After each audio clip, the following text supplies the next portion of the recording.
I like to organize my layers into groups. So we are going to learn how to create a group. You are going over layer, group layers, click on group layers, and it's automatically created this group. It inserted this layer on this group, so you're going to click and hold and bring it out of the group. Okay, you can also create another group over here, new group, click on it, it's going to ask for a name, group number 2, okay, and there is group number 2.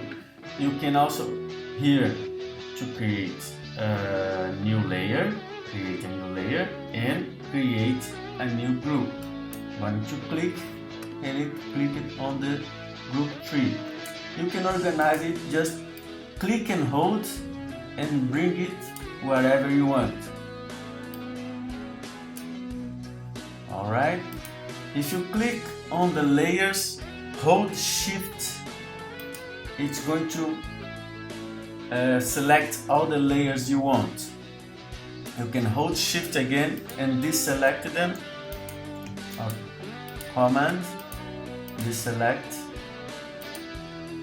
I'm going to click on this layer, hold him and bring it to group number 1.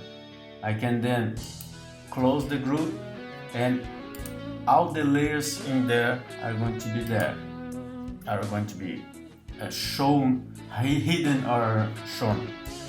So I'm going to bring all of them over there. Group 1 has 4 layers. Group 2, I'm going to select all the layers, right click and duplicate layers. Okay, they are going to show us copy. I'm going to click, hold and bring them to group 2. Again, right click, duplicate layers. Okay, click, hold and bring to group 3. So we have now 3 groups of layers we can go and work with.